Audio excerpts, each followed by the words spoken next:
Omadım.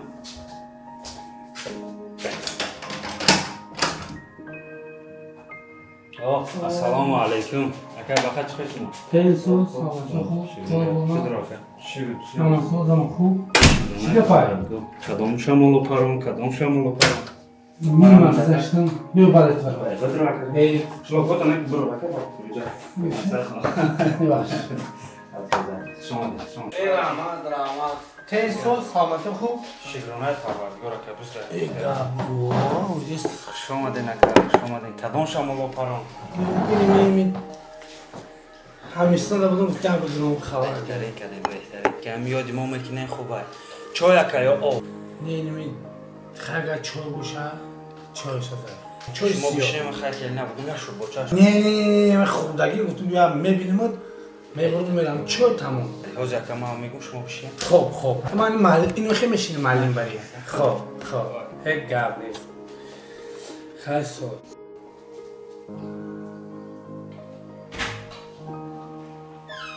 شانوز. شانوز. خیلی چای دام که میمون اومده خونه. حاضر. دست کن.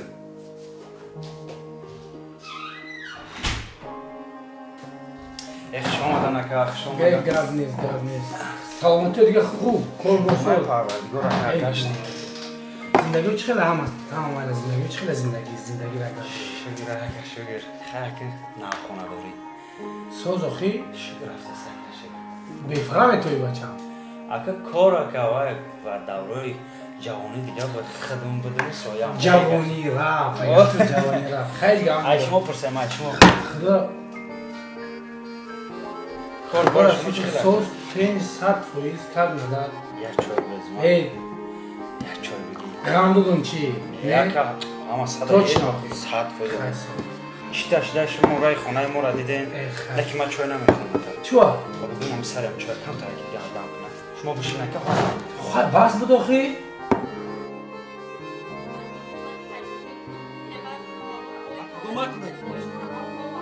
یک کوری دیگه دا بشه شمون 6 متر رنگ مورای مدویسه در اینجا عقلت نمیگیره فیرو کنی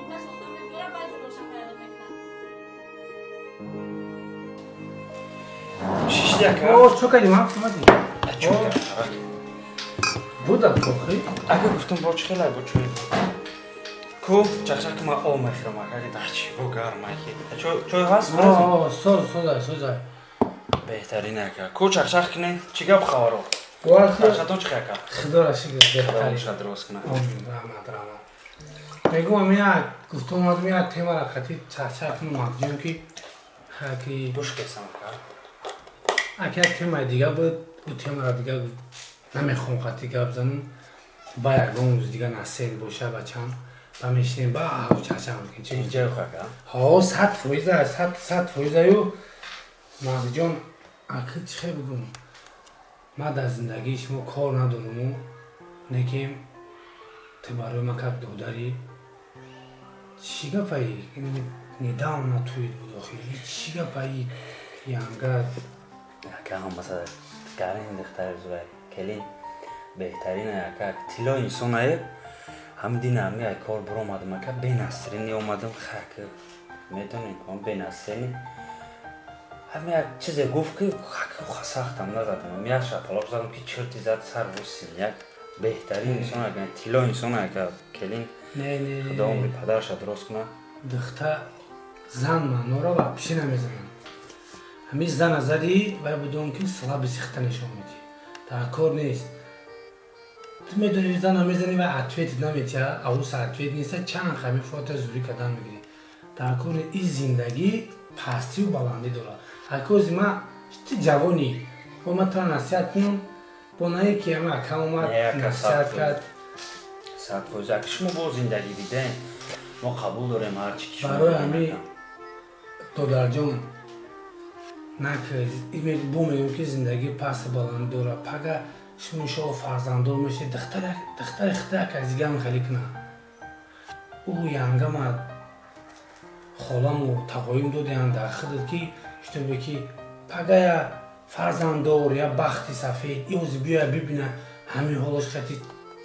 چی میشه من ممکن دیگه دیگه بترسم بدرم دهن در خودت برای نمیتیم و اکنون دانه گفتیم که بعد توی نوشه گفتیم من چخ کنیم چیگه پای هیچ نمیدونم خیلی چیست بخش یکه خیلی دیگه نمیدونم میگم که بهترین دختره که خدا عمر پدرش دراز کنه با تربیت دادگیش بهترین تربیت را دادگیانشه نمیدونم خیلی جوانی دیگه به عقلی کردن نه که بچم باف ایشالله همش خوب هر یک میشه کاری میکنی هر یک دست میبرداری سینی زن اگر فکری فرزنده اخته که فکری دخترچه اخته که یکی اگم که از دیگه بردار با میگم که نه که وقتی که دست برداشتی اصلاح بسیخته زندگی میگم پس بلند بیشی نصیحت که تو بچه ای این شرط نیست که تو ساز بخیزی دیولا بزنی و ینگه را بزنی اکه میشه بهترین اکه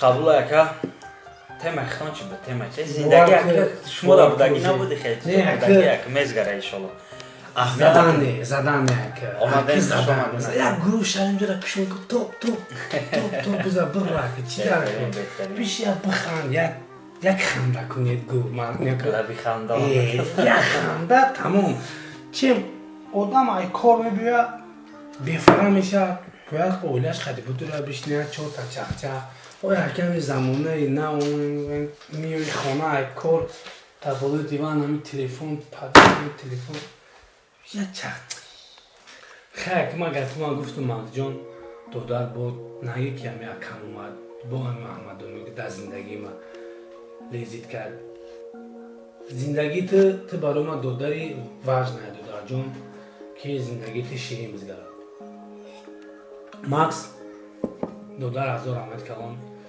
ما که میگم که برای بیزنس ها گفتیم چخ کنیم که خیلی نستری نیسته حتما ما فعال میکنیم یکونج نمیشینیم با میکنیم چخ میکنیم نمیشینیم نکه یک شورباچه میزدین رحمت نصیب رحمت بوده رحمت شما نکه ما گاب نیست همه ساعت فریزه نصیب شما میلون داده سلام گو خوب ما خیلی میبرم بچه او مواده خوب شما نکه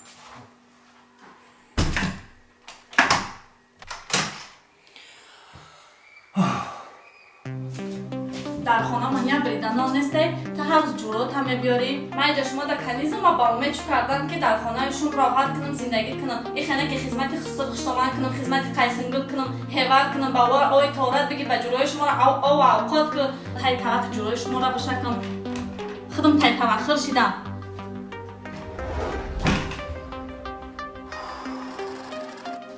ریختا تو چکا دستی عقلت میگیره ترا چخیلی تربیت دادگیان موی سرت لیچ میخیز پیش جلوی ما میبروی زبونش 6 متره تا مرگز دکی فایرود کنی من خودم برام بیارم یا وقتی گبوشا زبون 6 متر واری ملقی میبری فایرود کنی من خودم برام چای بگیرم برام پیش جلوی ما با می اولت میبروی من جورات بفهمم که چه خیلی آدمی حتی زن چه خیلی رفتار میکنی در خانه پدر تا رحمت کنم باید تربیت دادگی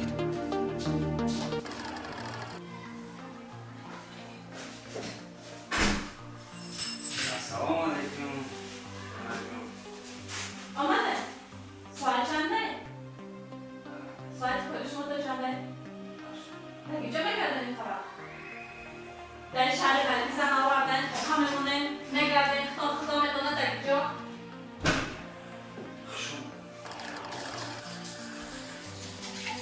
بیایی خانه ما چکار کرده سوشه کیا آوته بخیر خودم دست نداره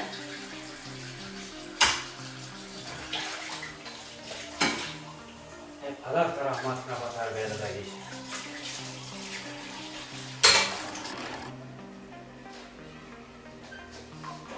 ها؟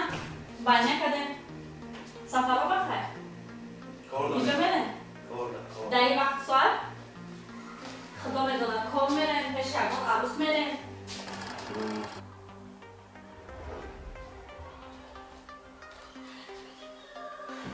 شنیت میخوام بس کردم خانه نمی خوردن نیسته پردوکتا نداریم خلادیلی منخولیه شما بشینین آدم یک فکر زندگیش میکنه یک فکر کار و بارا میکنه شما آدم بشینین